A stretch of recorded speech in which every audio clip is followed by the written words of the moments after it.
नमस्कार. नमस्कार मंडळी. नमस्कार मंडळी. या आमच्या खरं म्हणजे रसिका हो तुमच्याच कार्यक्रमात तुम्हा सर्व रसिक प्रेक्षकांचं मनःपूर्वक स्वागत. मंडळी, आज रविवार, तुमचा सुट्टीचा आणि आपला भेटण्याचा वार. प्रत्येक रविवारप्रमाणे आजच्या रविवारी देखील आपण भेटतो आणि अर्थातच प्रत्येक रविवारप्रमाणे आजच्या रविवारचा आपला विषय सुद्धा अतिशय वेगळा आहे. गेल्याच रविवारी होळी रे होळी पूर्णाची पोळी अशा आरोळ्या देत आपण होळी धुळवड साजरं केलं. आता सगळ्यांना वेध लागलेत ते नवीन संवत्सराच्या पहिल्या दिवसाचे, नववर्षाच्या पहिल्या दिवसाचे. मुळामध्ये इतर दिनदर्शिकेमध्ये किंवा इतर कुठल्याही धर्मियांच्या बाबतीमध्ये जुनं वर्षाचा सण म्हणून शेवटचा जो संपतो त्याच्या दुसऱ्या दिवशी लगेच नवीन वर्षाचा प्रारंभ होतो. पण आपल्याकडे मात्र असं नाही आहे. तब्बल 15 दिवसांचा कालखंड मध्ये आपण सोडलाय. जुन्या संवत्सरातला शेवटचा सण, शेवटचा उत्सव होळी किंवा धुळवड आपण साजरी केल्यानंतर फाल्गुन पौर्णिमेला, चैत्र शुद्ध प्रतिपदेला तब्बल 15 दिवसांनी आपण नवीन वर्षाचं स्वागत करतो. मंडळी, हे नवीन वर्षाचं स्वागत नेमकं चैत्र शुद्ध प्रतिपदेलाच का करायचं? त्यावेळी गुढीच का उभारायची? ती विवेकशीर ठराविक पद्धतीनंच का उभारायची?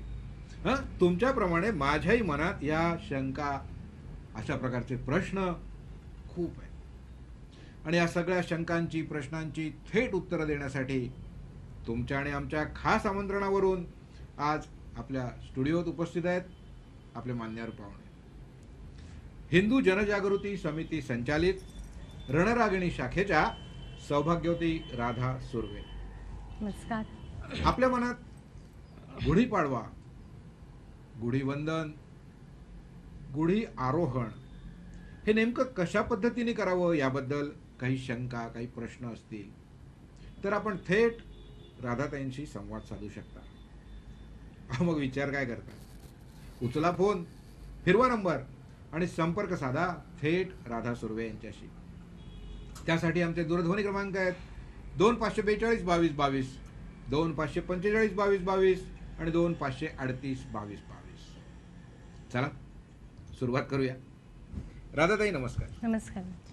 आताच मी मगाशी म्हटल्याप्रमाणे प्रत्येक दिनदर्शिकेच्या त्याच्या पद्धतीप्रमाणे त्याचं नववर्ष वेगवेगळ्या दिवसाला सुरू होतं. इंग्रजी कालगणनेप्रमाणे 1 जानेवारीला सुरू होतं. बँकांचं आर्थिक वर्ष 1 एप्रिलला सुरू होतं. तर व्यापाऱ्यांचं आर्थिक वर्ष दिवाळीच्या पाडव्याला सुरू होतं.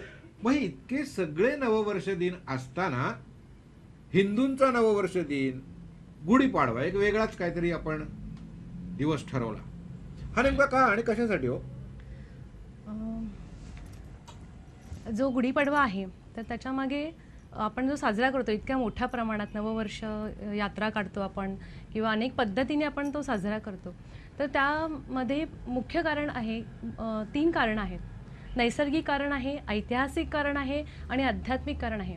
नैसर्गिक कारण म्हणायचं झालं तर आपण सगळ्यांच्या ह्या निरीक्षणात आलं असेल की या दिवसांमध्ये झाडाला नवीन पालवी फुटते. म्हणजे शिशिर ऋतूमध्ये जी गळालेली झडती झाली असते पानांची, तर या दिवसात नवीन पालवी फुटते. त्यानंतर ज्योतिषशास्त्रानुसार या दिवशीच सूर्य संपात बिंदूवर येतो. संपात बिंदू म्हणजे क्रांतिवृत्त आणि विषुववृत्त यांची वर्तुळं ज्या बिंदूला छेदतात तर तो बिंदू म्हणजे संपात बिंदू. हे एक नैसर्गिक कारण झालं. आणि अजून एक नैसर्गिक कारण आपण सगळ्यांच्या लक्षात येत असेल की या दिवसांमध्ये जी हवा वाहत असते ती उत्साहवर्धक आणि आल्हाददायक असते. तर हे असं नैसर्गिक कारण झालं. दुसरं आपण जर ऐतिहासिक कारणाकडे गेलो की ऐतिहासिक याचं काय आहे, मूळ आहे, तर याच दिवशी प्रभू श्री रामचंद्राने वालीचा वध केला होता आणि याच दिवशी प्रभू श्री रामचंद्र राक्षस आणि रावणाचा वध करून अयोध्येत परत आले होते. आणि त्यांचा तो विजयाचा उत्सव, आनंद उत्सव म्हणून सर्व जनतेने, प्रजेने गुढी उभारून साजरा केला होता. तर असं ऐतिहासिक कारण आहे. आणि अजून एक ऐतिहासिक कारण आहे याचं की हुणाने जेव्हा भारतावर आक्रमण केलं होतं तर तेव्हा शकांनी त्याच दिवशी त्यांचा पराभव केला होता. म्हणजे हा विजयाचा एक प्रतीक हा असा दिवस आहे आपला.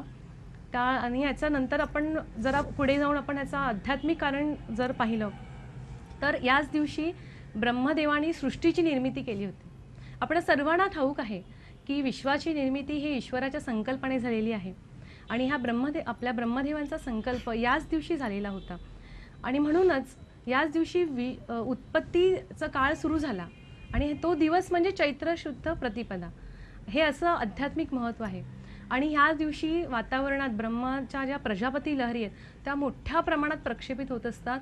त्याचा जास्तीत जास्त फायदा आपल्याला व्हावा, तो आध्यात्मिक लाभ आपल्याला मिळावा म्हणून आपण याच दिवशी नववर्ष स्वागत करतो. आत्ताच तुम्ही म्हणालात की आपण विजयोत्सव साजरा करण्यासाठी, आपला मनातला आनंद व्यक्त करण्यासाठी आपण हा दिवस साजरा करतो. पण माझ्या मनात मॅडम आणखीन एक शंका आहे राधाताई, की विजयोत्सव साजरा करण्यासाठी हल्लीच्या काही प्रथेप्रमाणे आपण घरावर झेंडे लावले, भगवा झेंडा आपल्या घरावर लावला आणि केला विजयोत्सव साजरा, तर काय होईल? गुढीच का उभारायचं? गुढी हे ब्रह्मध्वजाचं प्रतीक आहे आणि मगाशी जे मी आपल्याला जो संदर्भ दिला ऐतिहासिक कारणाचा, तर ऐतिहासिक विजयाचं प्रतीक. आपण जर झेंडे लावले ना तर झेंड्यातून ते जे काही प्रजापती लहरी आहेत त्या ग्रहण नाही होणार.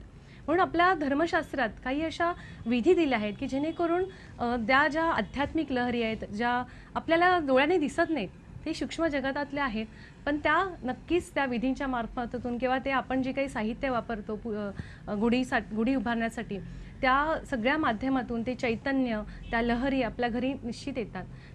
ते जे कार्य आहे ते ध्वजाने होणार नाही आणि म्हणून विजयाचं प्रतीक म्हणून आपण गुढी उभारतो. म्हणजे तुम्हाला असं म्हणायचं आहे का की आताच्या इलेक्ट्रॉनिक्सच्या युगात किंवा त्याच्या दृष्टिकोनातून बोलायचं झालं तर आपल्या दूरदर्शन संचाला काही चित्रप्रतिमा किंवा आवाज मिळण्यासाठी, तो आपल्यापर्यंत पोहोचण्यासाठी पूर्वी आपण घरावर अँटिना लावायचो किंवा हल्ली जसं डिश लावल्या जातात, अशा या वातावरणातल्या आध्यात्मिक रहली आपल्या घरामध्ये आपल्या कुटुंबापर्यंत पोहोचण्यासाठी म्हणून ही गुढी उभारायची असते. हो, अगदी बरोबर, असंच आहे ते. गुढी उभारण्याची नेमकी पद्धत काय आहे? गुढीच्या दिवशी गुढी उभारण्याआधी आपण आपल्या ज्या धर्मशास्त्रामध्ये ही प्रत्येक कृती करताना आपण शुचिर्भूत असणं अत्यावश्यक आहे. बऱ्याच आपण गुढीचा फक्त गुढी उभारणे ह्या कृतीकडे न पाहता त्याच्या पूर्ण जी प्रक्रिया आहे सुरुवातीपासूनची, तर ती आपण जर समजून घेतली तर निश्चितपणे आता जो येणारा उत्सव आहे गुढीपाडवा हा आपण एकदम श्रद्धेने भावपूर्ण साजरा करू. आपल्या धर्मातील, आपल्या संस्कृतीतील प्रत्येक गोष्ट करताना यजमान आहे ती शुचिर्भूत असणे आवश्यक आहे. तर यजमानाने अभ्यंग स्नान करायला हवे सकाळी. तर अभ्यंग स्नानाचं महत्त्व आपल्या धर्मशास्त्रात सुद्धा दिलं आहे, वेदांमध्ये सुद्धा दिलेलं आहे. अभ्यंग स्नान एकूण आपल्या वर्षभरात 5 दिवशी करतात. पहिला दिवस आहे तो आजचा गुढीपाडव्याचा दिवस. दुसरा दिवस आहे आपला वसंत ऋतूचं जेव्हा आगमन होतं, फाल्गुन कृष्ण प्रतिपदा, तो दिवस आणि दिवाळीचे 3 दिवस, असे 5 दिवस आपण अभ्यंग स्नान सांगितलेलं आहे. अभ्यंग स्नान या प्रक्रियेमध्ये आपण शरीराला तेल चोळतो, त्यावर उटणं चोळतो आणि मग ऊन पाण्याने आपण स्नान करतो. तर हे स्नानाचं महत्त्व काय आहे की इतर दिवशी आपण जे स्नान करतो आणि अभ्यंग स्नान याचा मूळ फरक हा आहे की इतर दिवशी आपण जेव्हा स्नान करतो तेव्हा आपल्या शरीरातील रजतम हे 1 लक्षांश इतकं कमी होतं आणि तितक्याच प्रमाणात आपली सात्विकता वाढते. आणि ही जी वाढलेली सात्विकता आहे तर ही सात्विकता आपले 3 तास टिकते, पण तीच अभ्यंग स्नानाने 5 ते 6 तास टिकते, म्हणजे अधिक काळ टिकते. आणि त्या दिवशी तर मगाशी जेव्हा मी उल्लेख केला की प्रजापती लहरी आहेत, जे ईश्वरी चैतन्य आहे, तर ते ग्रहण करण्यासाठी निश्चित आपण जितकं सात्विक तितकं चांगलं आहे. अभ्यंग स्नान करताना अजून एक गोष्ट आपण करायला हवी की देशकाल कथन करतात आपल्याकडे. देशकाल कथन अभ्यंग स्नानाच्या वेळेसच नाही, पण इतर कोणत्याही धार्मिक कृतींच्या सुरुवातीला आपण देशकाल कथन करतो. देशकाल कथनामध्ये आपण ब्रह्मदेवाने जेव्हा ब्रह्मदेवांचा जन्म झाला त्या जन्मानंतर किती काळ लोटला आहे, कोणतं मन्वंतर आता चालू आहे, त्या मन्वंतरामध्ये कोणतं महायुग चालू आहे, त्या महायुगामध्ये कोणतं उपयुग चालू आहे, तर असा पूर्ण विश्वाच्या उत्पत्तीपासून आत्तापर्यंत किती काळ लोटला आहे आणि किती काळ लोटणं बाकी आहे तर ह्या सर्वाचा उल्लेख देशकालकथनात होतो. आणि ह्याचंही साध्य काय होतं, तर जेव्हा आपण देशकालकथन ऐकतो किंवा आपण तो स्मरण करतो, तेव्हा आपल्याला नकळतपणे अशी जाणीव होते की ह्या इतका विश्वाचा काळ लोटलेला आहे, अजून इतका लोटायचा आहे. या विश्वाच्या एवढ्या मोठ्या कालप्रवाहात मी असा इतका सूक्ष्म जीव आहे. म्हणजे आपल्या धर्मशास्त्रातल्या प्रत्येक कृतीमध्ये माणसाचा अहंकार कसा नष्ट होईल, तो ईश्वराकडे कसा जाईल प्रत्येक गोष्टीने, तर अशा कृती, अशा विधी सांगितलेल्या आहेत. त्याच्यानंतर आपण जे मुख्य विधी आहे आपला गुढी उभारण्याचा, तर गुढी ही सूर्योदयानंतर लगेचच उभारायची असते. गुढी उभारण्यासाठी आपण एका मोठ्या बांबूच्या टोकाला पिवळ्या रंगाचं भरजरीत वस्त्र लावावं. त्याच्यावरती साखरेच्या गाठी, लाल फुलांचा हार, कडुलिंबाची पानं, कोवळी पानं, फुलं असलेली, आंब्याची डहाळी, हे सर्व बांधून त्याच्यावरती चांदीचा किंवा तांब्याचा पेला उपडी घालायचा असतो. त्या तांब्याच्या कलशाला ते लाल रंगाने, लाल कुंकवाने आपण सजवायचं असतं. नंतर ही जी आपण गुढी आहे, ही गुढी आपल्या दरवाजाच्या उजव्या हाताला, म्हणजे उंबरट्याला लगेच लागून पाट ठेवायचा. त्या पाटाच्या भोवती रांगोळी काढायची आहे आणि त्या पाटावरती ती गुढी उभारायची आहे. गुढी उभारताना ती सरळ न उभारता थोडीशी झुकलेली, थोडीशी तिरपी अशी उभारायची आहे. आणि गुढी ही शक्यतो उंच असावी, कारण मगाशी जसं आपण सांगितलं की जसं टीव्हीच्या आपल्याला जर लहरी पाहिजे असतील तर आपण ते जास्तीत जास्त वरती अंटिना बसवतो. तशाच पद्धतीने आपल्याला जर ब्रह्मदेवतांच्या ह्या प्रजापती लहरी आपल्याला ज्यांचा फायदा करून घ्यायचा या दिवशी, तर त्या लहरी ग्रहण करण्यासाठी गुढी जितकी जास्त उंच तितकं चांगलं असतं.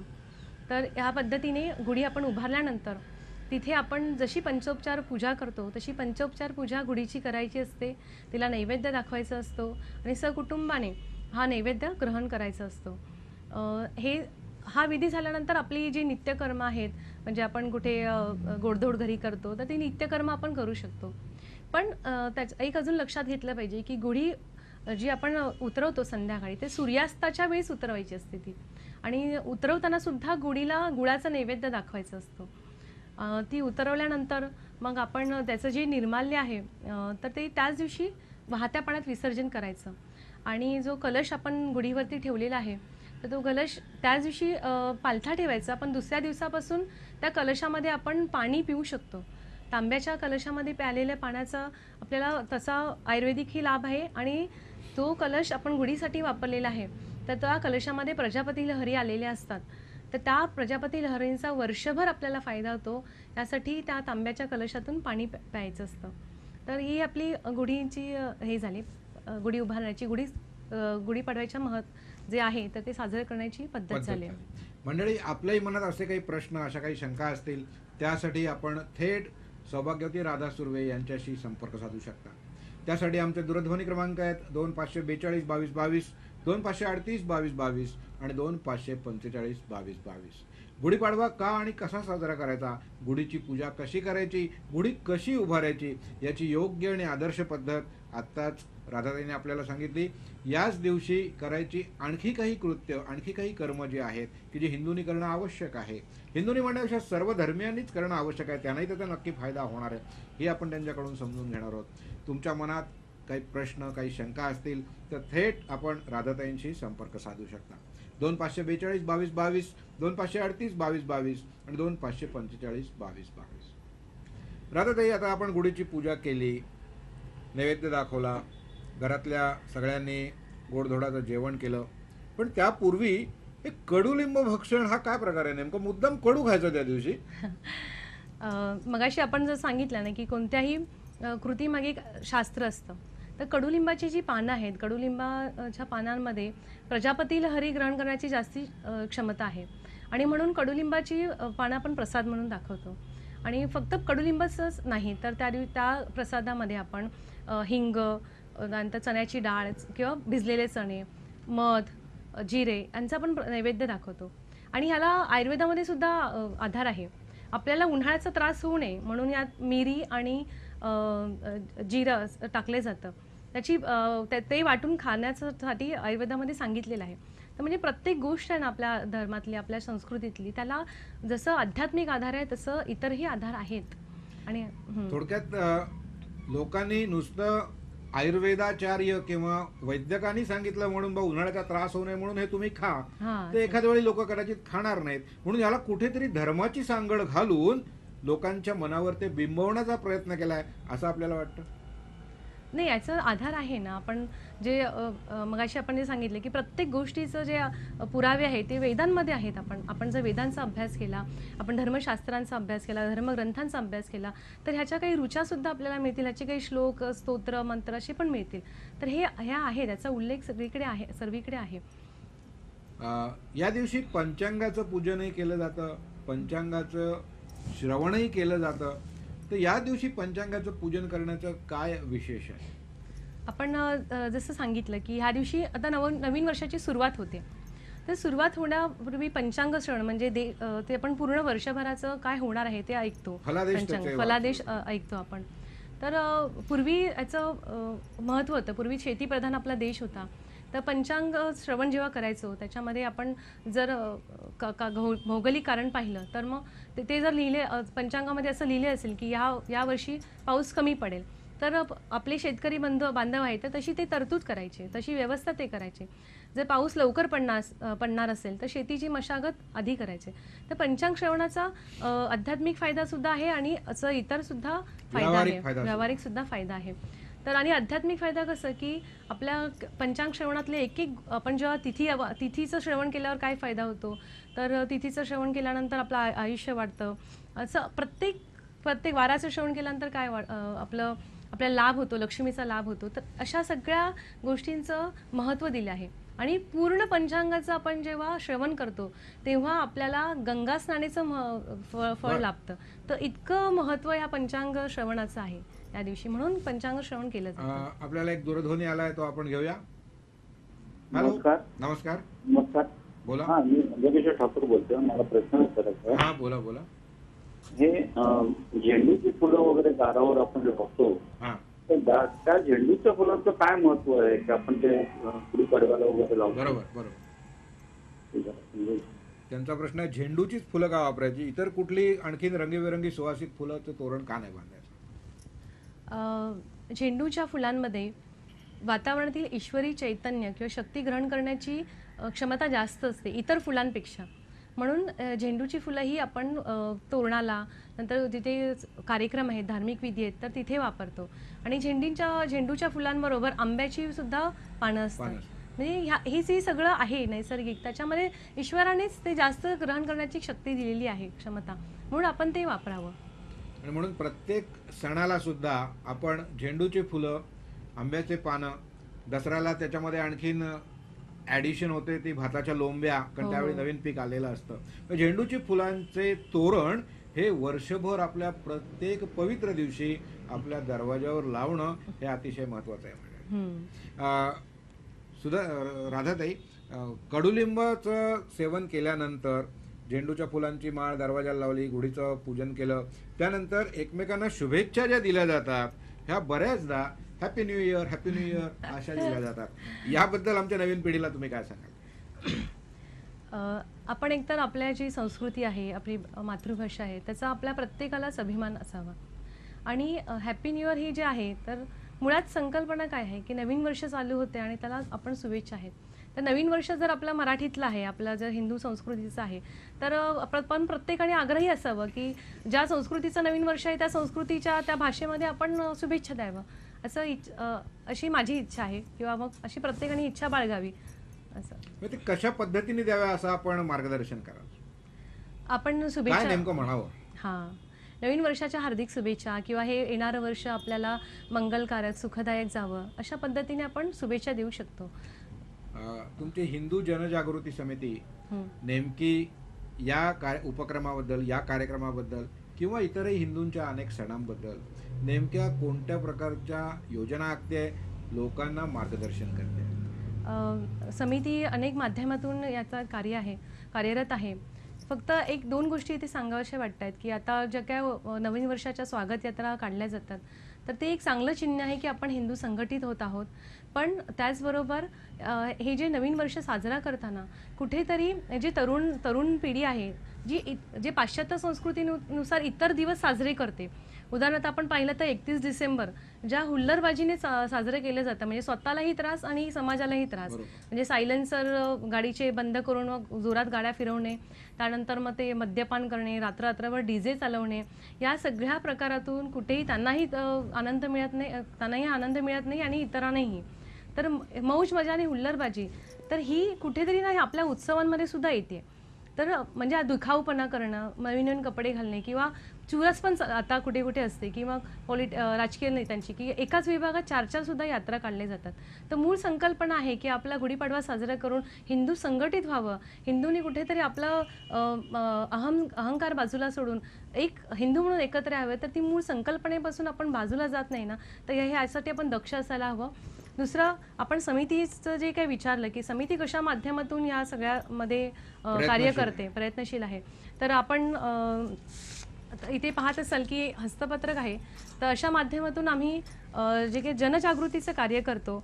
आता अनेक शाळांमध्ये अनेक ठिकाणी आपण अशा हस्तपत्रकं वाटली आहेत, बरेच ठिकाणी होर्डिंग्स लावले आहेत. आपण म्हणजे नवीन वर्ष साजरे करा आपल्या संस्कृतीनुसार अशा पद्धतीने. नंतर मग आपण काही आता जसं आज आपण इथे वाहिनीवर बोलवलात तशा प्रकारे वाहिन्यांवर मुलाखत, वृत्तमानपत्रांमध्ये लेख देणं, अशा माध्यमातून आपण हे जी जनजागृती करत आहोत. त्यानंतर आपण एकटेच नाही, हिंदू जनजागृती समिती केवळ एकटीच नाही, तर समविचारी संघटनांना एकत्र घेऊन हे कार्य आपण हाती घेतलेलं आहे. तर ह्याच्यामध्ये आपल्याला बरीचशी जी मदत मिळते ती सनातन संस्थेची मिळते. सनातन संस्थेतर्फे असे अनेक विविध ग्रंथ प्रकाशित आहेत. केवळ गुढीपाडवाच नाही, तर आपण अनेक सणांची आपले काही जे प्रश्न असतील, कशा पद्धतीने साजरे करायचं, तर ही माहिती आपण ह्यामध्ये घेऊ शकतो. शिवाय त्या सनातन संस्थेतर्फे अशा काही CD पण निघालेल्या आहेत, त्यांनी काढलेल्या आहेत की कशा पद्धतीने, म्हणजे व्हिडिओ क्लिप्स आहेत त्याच्यामध्ये, तर त्या पद्धतीने आपण ते वाचून ते आपण साजरे करू शकतो. शिवाय समिती अजून एक वेबसाईट समितीने काढलेली आहे, hindujagriti.org.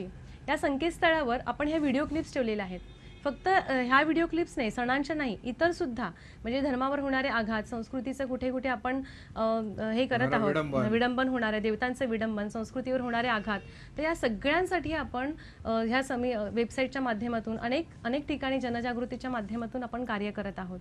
म्हणजे थोडक्यात वेगळ्या मार्गाला किंवा काही प्रमाणात वाईट मार्गाला लागलेली तरुणांची जी शक्ती आहे ती राष्ट्रकार्यासाठी वळवावी, त्याला एक विधायक वळण लागावं, यासाठी हिंदू जागृती, सनातन संस्था यासारख्या हिंदूंना एकत्र आणणाऱ्या, त्यांच्यात नवचैतन्य निर्माण करणाऱ्या आणि त्यासाठी प्रयत्न करणाऱ्या, झटणाऱ्या अशा संस्था रात्रंदिवस प्रयत्न करतात. राधाताई, माझा आणि माझ्यासारख्या अनेकांचा मनातला एक छोटासा प्रश्न की मला तुम्हाला या कार्यात मदत करायची आहे, मला याच्यासाठी सहभागी व्हायचं आहे, पण घर, संसार, ऑफिस याच्यातनं मी वेळ देऊ शकत नाही आहे, पण मी सहभागी मात्र होऊ इच्छितोय. तर घरी बसून मी आपल्या ह्या उपक्रमात नेमका कसा सहभागी होऊ शकतो? मगाशी जे मी आपल्याला पत्रक दाखवलं, तर इथे बघा आपण जागो हिंदूचे हे घेतो. जागो हिंदू म्हणजे आपण घरी बसल्या बसल्या हे काही जागो हिंदूचे SMS, म्हणजे हिंदूंमध्ये एक संघटित भावना आणि हिंदू धर्मावरती कुठेही आघात होत आहेत, कुठेही चांगली गोष्ट होत आहे धर्माच्या बाबतीत, तर ती प्रत्येक हिंदूंपर्यंत जावे यासाठी आपण ही SMS देतो. SMS च्या माध्यमातून सगळ्यांना जोडलेलं आहे आपण हिंदूंना. असं आपण घरी बसल्या SMS ची सेवा करू शकतो. त्यानंतर आपण संकेतस्थळावर अनेक आर्टिकल्स देतो, किंवा बऱ्याच ठिकाणी आपण तुम्ही जे म्हणालात की आम्ही जाऊ शकत नाही बाहेर, तर संकेतस्थळांवर तुम्ही निषेध नोंदवू शकता. तर अशा अनेक माध्यमातून आपण करू शकतो. किंवा कधी कधी काही भाषांमध्ये भाषांतरित करायचं असतं लेख आपल्याला, तर ते भाषांतरितची सुद्धा सेवा असते. तर अनेक माध्यमातून आपण हे करू शकतो. आता सगळ्यात शेवटचा प्रश्न जाता जाता की येणाऱ्या गुढीपाडव्याला, नववर्षाच्या स्वागताला नेमकं कशा पद्धतीने तरुण पिढीने प्रतिक्रिया द्यावी, रिस्पॉन्स द्यावा असं तुम्हाला वाटतं, आणि ते का? तरुणांना मी विशेषतः विनंती करते की आपला जो दृष्टिकोन आहे आपल्या उत्सवांकडे पाहण्याचा, आपल्या सणांकडे पाहण्याचा, तो आपण थोडा बदलावा. कारण आपले सण आणि उत्सव ही फक्त मौज मजासाठी काहीतरी कार्यक्रम आहे असं नाही आहे. त्या प्रत्येकामागे काहीतरी आध्यात्मिक कारण आहे. ज्या दिवशी आपण गुढीपाडव्याला सहभागी होणार आहोत नववर्ष यात्रामध्ये, तेव्हा आपण सात्विक पोशाख परिधान करा. त्या नववर्ष यात्रेमध्ये सहभागी होताना आपला अहंकार सोडून सर्व एकत्र एका मनाने सहभागी व्हा.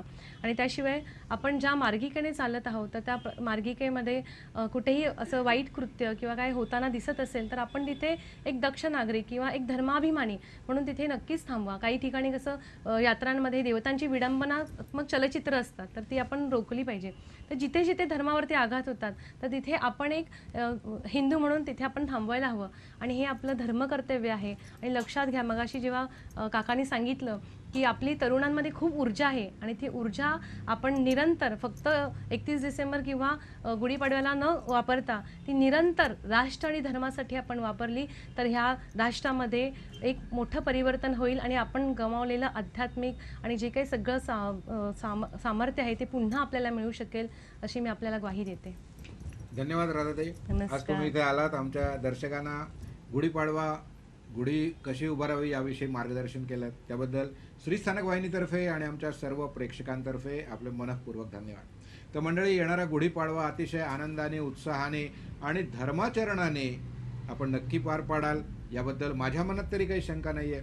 आणि विशेषतः आमच्या तरुण पिढीला एक खास आवाहन की आपल्या धर्माचा प्रसार म्हणजे इतर धर्मांची अवहेलना नव्हे, त्यांच्या धर्माचाही योग्य तो आदर करा. पण त्याचबरोबर ते जर आपल्या धर्मावर अतिक्रमण करू पाहत असतील तर ते वेळीच मोडून काढा आणि आपली सर्व शक्ती आपल्या राष्ट्राच्या मागे, आपल्या धर्माच्या मागे उभी करा. याच अपेक्षांसह आजचा कार्यक्रम इथे संपवूया आणि पुन्हा भेटूया पुढच्या रविवारी एका नवीन पाहुण्यांसोबत आपल्या आवडता नमस्कार मंडळी कार्यक्रमात. तोपर्यंत नमस्कार मंडळी.